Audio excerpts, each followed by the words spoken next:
San Jose City Council member Sam Loccardo is going to give us some greeting.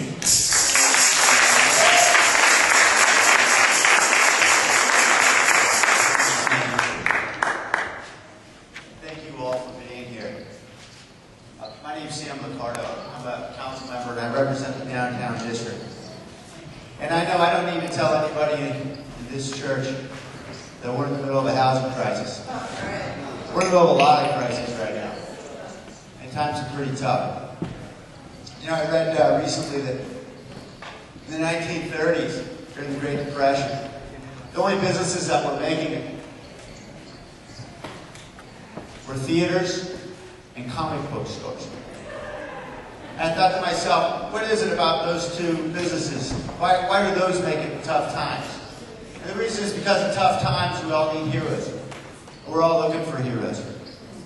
And in the 1930s, that's where they found them. Today, though, we have the opportunity to find heroes right here among us. Heroes like Sandy Perry. Heroes like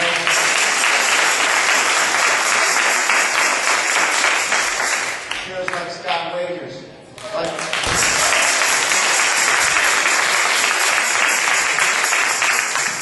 Heroes like Andrea Bilsonor, who's here. People in our community have been fighting the fight for many years for equity, for social justice, and I'm very grateful for their leadership. But importantly, we find the heroes right here among ourselves.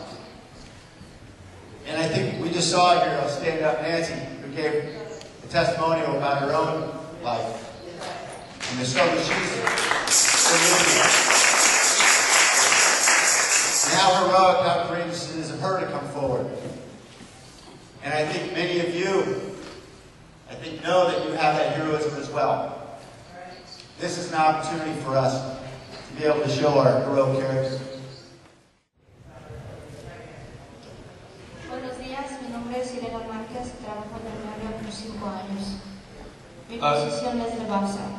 Good morning, my name is Irela Marquez. I work at the San Jose area where I've worked for 5 years, and I work there as a busser. Okay, mi trabajo es muy pesado, pero me siento orgullosa de servir al cliente en un restaurante de alto nivel. My work is very hard, but I'm very proud to work and provide service to clients in a very high-quality restaurant.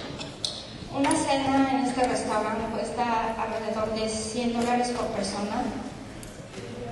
One dinner in this restaurant costs more than $100 per person.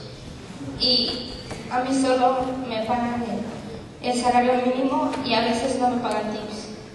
And I only get paid $8 an hour, and many days I don't receive any tips. Hace 4 años compré mi casa con mucha alegría. 4 years ago, I bought my house, and I was very happy. Ahora estoy a punto de perderla. And today, I'm about to lose it. For the microphone here, some of you know him.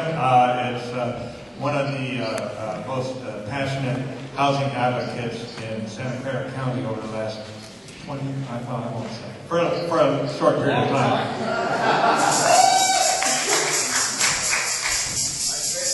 You know, I'm going to, just by way of introduction, I want to let you know that Scott and I probably haven't talked in a year. And when I share with you my comments, you're going to think that we had coffee yesterday and coordinated what we're going to say. And I think that's a great example of why we know that we can create a movement to reclaim the right to housing. Because when you get together and you share values together, then the Spirit moves. And when the Spirit moves, anything is possible. So for Scott and I, somehow this week the Spirit moved, and it moved us together to create a common vision, and I want to share that with you. Because I was going to be in this place today, it led me to a reflection on the prophetic vision. And because I knew I was going to be in the spiritual home of Dr. King, it led me to reflect on Dr. King's prophetic vision, and I want to take a couple minutes and share that with you. The prophetic dream lifts us above our common and petty concerns, above our day-to-day trials and tribulations, and calls us to be greater than ourselves, challenging us to see a different world, to build a new Jerusalem, a city on the hill where no child is hungry, no family poor, and no one does not have a place to lay their head and to call home. CHAM and this church has been that prophetic vision for this community.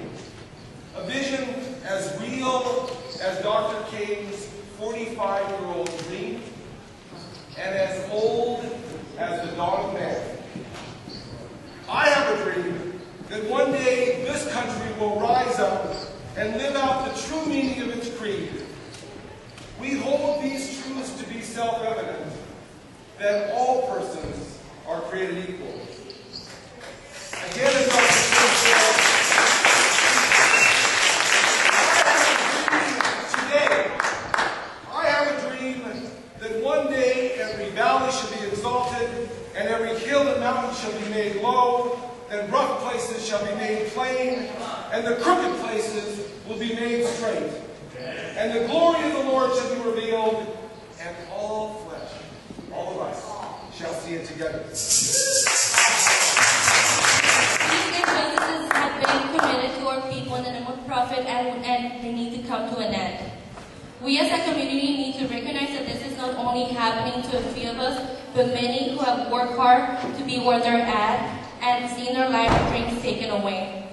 I hope that my experience can contribute to this dialogue, and we can come together to brainstorm solutions to pressure those greedy people responsible for this injustices for the betterment of our community and society as a whole. Thank you. Wow, let's say very few words.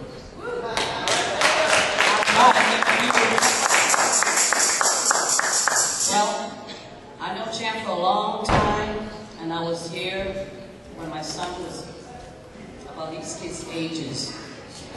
I remember when I was homeless and it was raining and cold.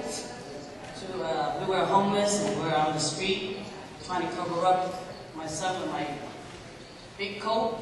That would be our shelter for him anyway.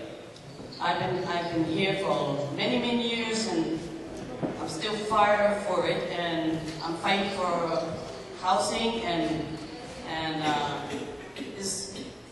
it's really sad to see. I'm speaking for all the children as well as myself, and my rent is going high too. It looks like we have to relocate, and my son is 16, and my husband's over here, and now we're gonna start struggling again, back to going down. Hopefully not on the street yet, but it's really, really hard on us out there in the world, because why? The economic is really so high, it's sickening, and you can't even afford food. So what we do is to afford, make our ends meet, we collect cans now.